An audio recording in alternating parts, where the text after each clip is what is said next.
বুট দিয়ে হলো তাদের উপরে বুকের উপরে আঘাত করা হয়েছে, মসজিদে গিয়ে বুকের উপরে আঘাত করা হয়েছে। এটা সরকার একটা বাজে উদাহরণ সৃষ্টি করলো বাংলাদেশে। শহীদ উসমান হাদি ভাইয়ের বিচার আমরা চাই। সরকার যদি আমাদের সবাইকে মেরেও ফেলে, তারপরও এই বিচার থেকে আমরা এক পাও পিছপা হব না।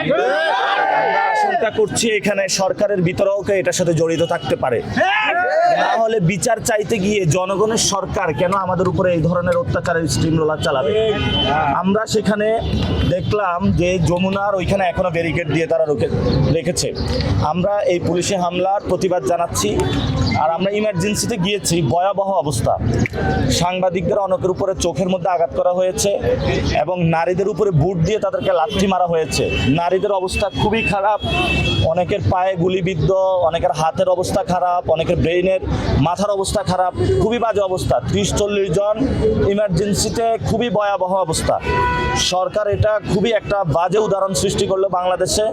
আমি মনে করি বাংলাদেশের সরকার এটা জনগণের সরকার নাই, এটা কোনো এজেন্ডা বাস্তবায়নে ব্যস্ত আছে। আমরা সরকারের মহল থেকে সবাই সুচিকিৎসা দাবি করছি, দ্রুত আইসা তাদের চিকিৎসা করুন।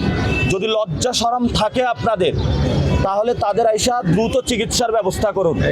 আর যদি লজ্জা শরম না থাকে, আপনাদের এখানে কি হবে আমরা জানি না। অলরেডি মানুষ রাস্তায় নামা শুরু করেছে।